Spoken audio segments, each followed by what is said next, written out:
WCBI News at 10 starts now.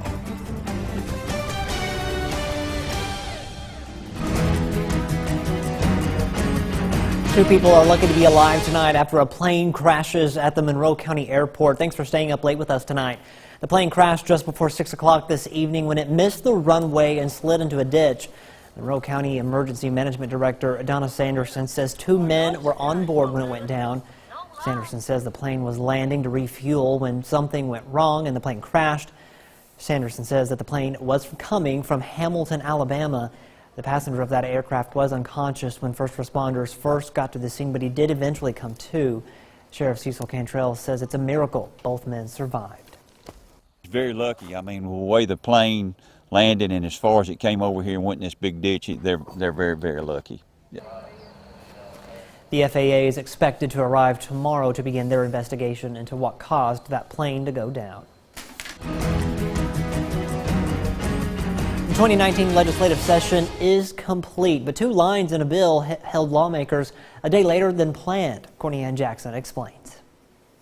School choice and vouchers are a polarizing topic within these walls, and members have been on high alert for days after concerns surfaced that senators may try to work in extra voucher funding, a position the House Education Chairman was strongly against. There's no vouchers in this bill. It was something that we insisted on the House side. Hours later, that concern was realized after a Department of Finance and Administration appropriation bill was passed. After approval, members discovered these 2 lines, directing $2 million to vouchers. They snuck it in, and that is not democracy. Well, it wasn't snuck into the bill, it was typed in the bill, like every other project that was in the bill. House Appropriation Chairman John Reed says it was the Senate conferees that added the language in. We got the bill at the last minute. We vetted it. I missed it. Was I for putting 2 more men in it? No. And we had been looking, but DFA was not where I would have looked for it. But Lieutenant Governor Tate Reeves is unapologetic about making it a priority. $2 million is going to eliminate the current wait list in the education scholarship accounts, and that's important. And as I have told people, I don't know if me pushing so hard for this is a good idea for me politically, and I don't know if the folks on social media are working really hard now to try to beat me in my next election or not, and quite frankly, I don't care. House members attempted to block the bill from advancing 3 times. It was not until the 3rd attempt that several votes were changed and it passed. Reeves said there weren't sufficient numbers for a roll call in the Senate, despite Democrats' challenge. Governor Bryant plans to sign the bill. Courtney Ann Jackson, WCBI News.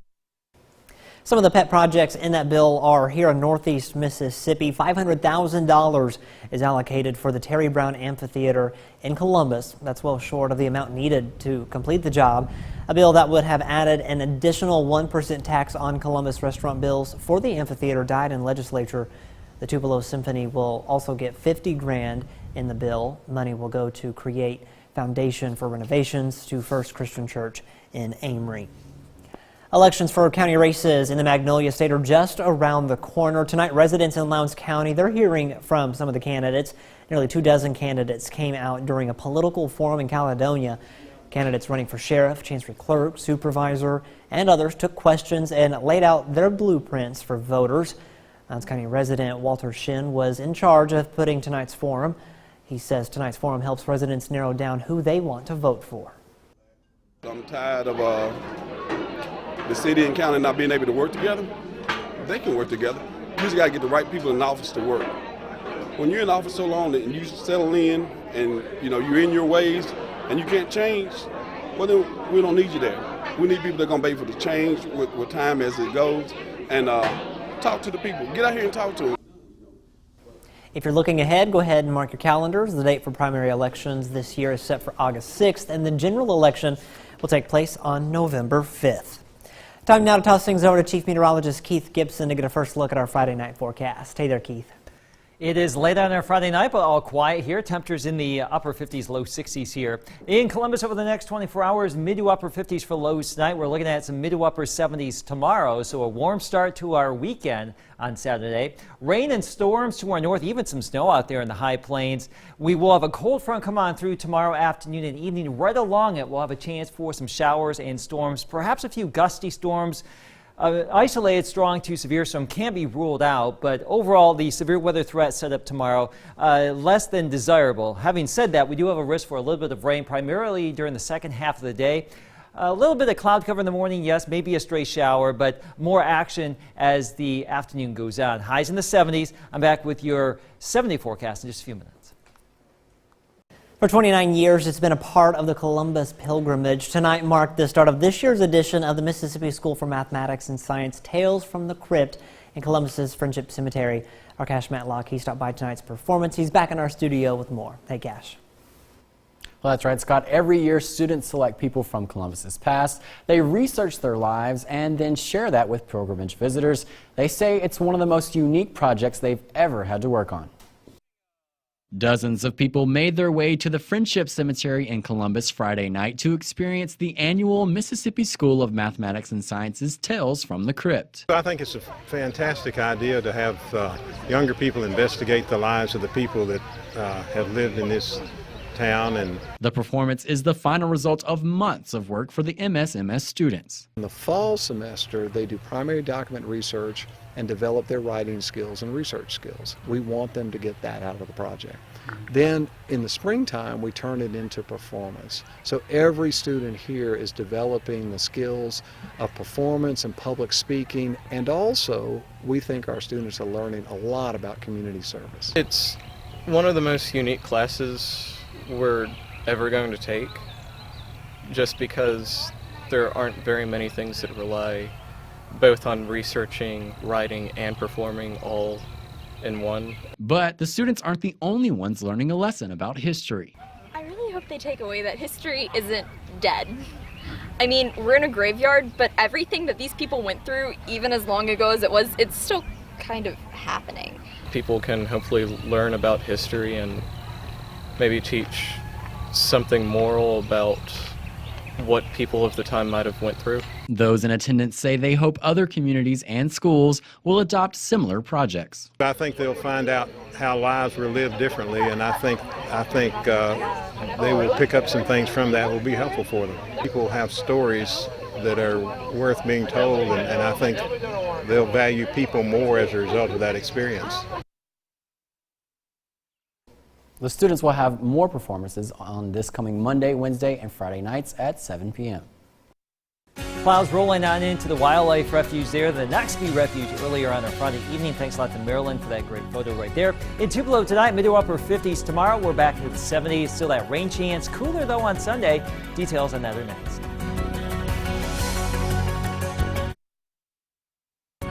Your WCBI First Alert AccuWeather forecast with Chief Meteorologist Keith Gibson. We had a great day, lots of sunshine initially. The clouds were building as we went throughout the afternoon. Now, moisture stayed in those clouds, but we do have some moisture in the forecast for this weekend. Vernon, Durham's Pharmacy right there, Tupelo, Columbus, Louisville, Mississippi, our Alp Insurance camera network. Now, right now, no rain on our live Doppler radar. It is 11:23. Why are we here at 11:23 on a Friday night? I don't know. Well, we had basketball on. That's why we're still here. The news never stops. Neither does weather. We have these clouds moving on through. There's a front back to the northwest that will give us a better chance for a little bit of rain as we get into the weekend. But for the rest of tonight, pretty benign. Temperatures in the 50s and 60s here across our region and the entirety of the Twin States. There's the front right there.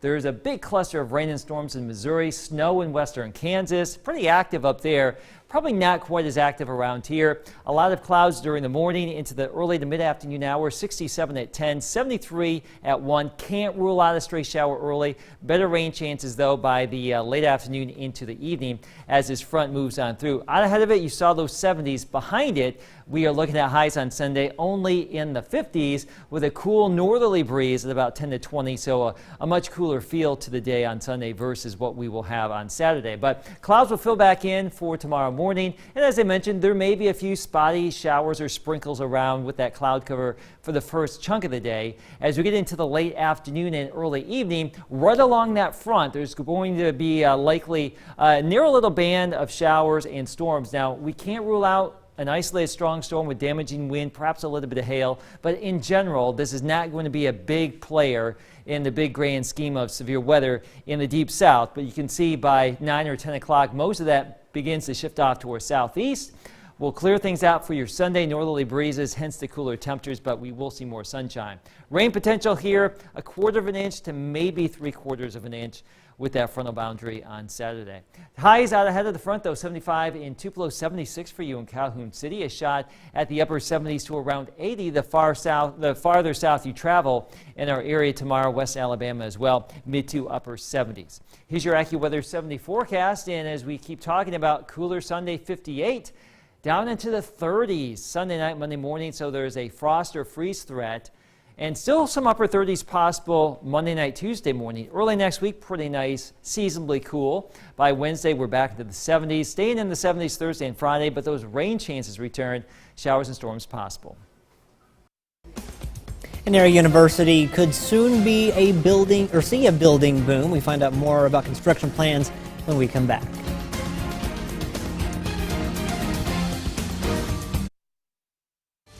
You're watching WCBI News at 10 with Scott Martin. Mississippi University for Women's campus will soon have a different feel and look. Renovations are underway. As our Riley Livingston finds out, some older buildings will go to make way for expanding one of the university's most popular majors. Mississippi University for Women is changing. More students and changing technology are fueling the growth around campus. The W's president, Nora Miller, says it's time. We have to continue to meet our student needs and demands, and we have a beautiful campus. We have a lot of historic buildings that require a lot of love and care and money to keep up with, and we need to make sure that they function in a modern world the way that we're supposed to. And matching the modern world is what MUW plans to do. Some of their majors are bringing in more people, and that means classrooms need to adapt. Taylor and Kern dorm buildings will be torn down to make room for a new culinary arts facility. We only have one kitchen right now, so we have over 100 culinary arts majors, and it's really tricky to schedule classes and to schedule projects and demonstrations. So we need more kitchens, we need a demonstration kitchen, we need a place where we can have events to really showcase what they're doing. The project could get some extra help from the state. And the bond bill that the legislature has before them right now includes almost $6.7 million, which will be the first phase of that project. And it's not just educational buildings getting an upgrade. Changes for athletics are also on the playing field. We've got some plans in the works for a baseball field, and so that will probably be the next thing that we're going to see. Carla Ayers graduated in 1986. Since then, she has seen the university evolve. I like it. Change is hard for a lot of people. A lot of people don't like change because it means things are changing, and sometimes that's sad. But I like it because I think it's moving forward, and it's exciting that the school is still here and still vibrant. That tour with Dr. Miller was part of this weekend's homecoming activities at the W. Alums from across the country are back on campus to catch up with old friends and revisit memories. Several events are planned for the weekend. Many members of the Long Blue Line make the trip back every year, but for others it has been a long time coming. Sentimental and memories, and I had lunch with one of my classmates, and it was great to reminisce, and I brought some of my pictures. Now you don't have to bring the album, it's on the phone, so it's great. So I'm meeting another one today for lunch.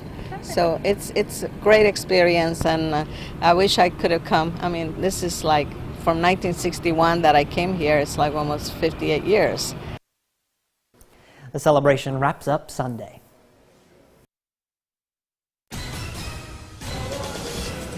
Well, 76-53 is going to be your final from here at the Moda Center. Mississippi State advancing to its third straight Elite Eight. I've got more on the big win for the Bulldogs coming up next in sports. Stick with us.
WCBI's NCAA tournament coverage of the MSU Bulldogs in Portland, Oregon is brought to you by Visit Columbus, the city that has it all.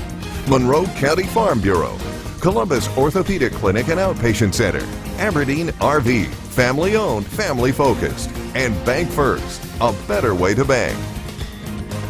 Mississippi State continuing its mission to get back to the Final Four, traveling 2,500 miles to the Pacific Northwest for step 3 of that mission.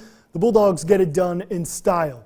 Thanks to ridiculous NCAA rules that don't allow us to show highlights, here's your final score. Hail State Hoops is off to the Elite Eight for the 3rd straight season, defeating Arizona State 76-53. It was a slow start for Big T, but finishing in dominating fashion, 22 points, 13 rebounds, 3 steals.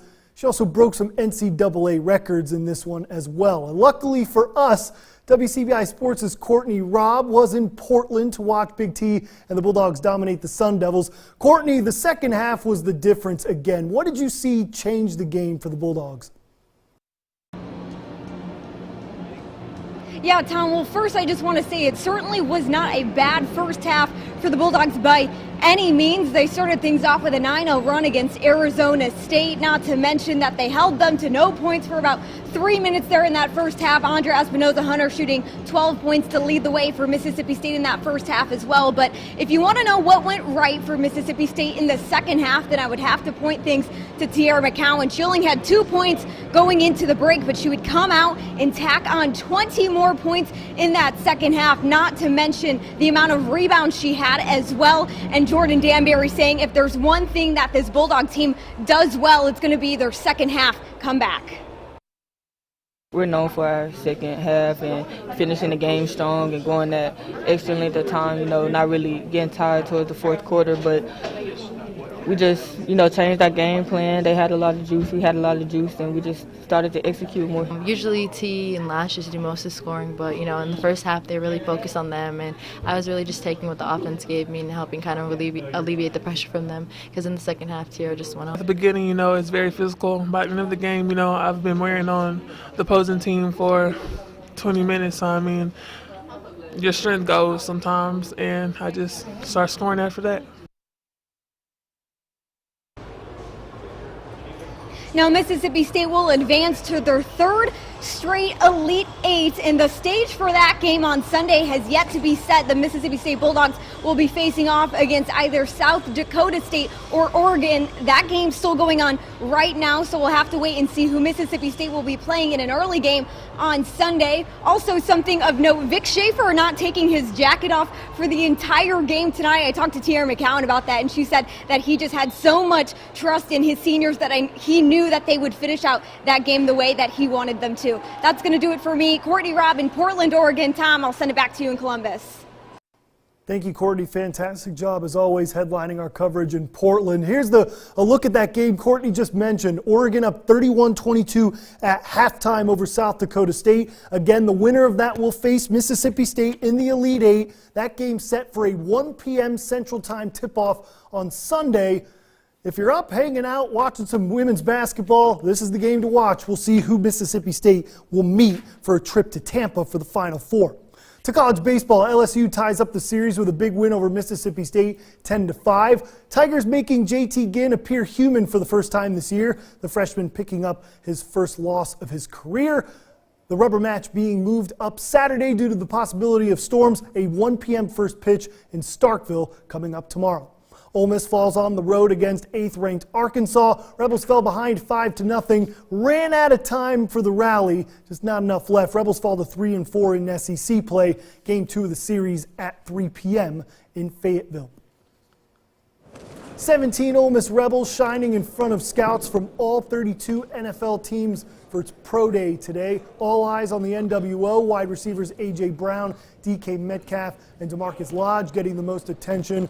Offensive lineman Greg Little impressing, as well as he's a projected first-round pick. A recap of the day according to some of its top performers. At the end of the day, testing is very important, but you got to put the ball down and play. I want to show I might not be a 4-3 guy, but when the ball on the ground, I'm going to play 4-3. And I can run routes, I can separate, get in and out, I can catch the ball smooth, and I think I checked those boxes today. And we've been honest, I feel like I should be picked first.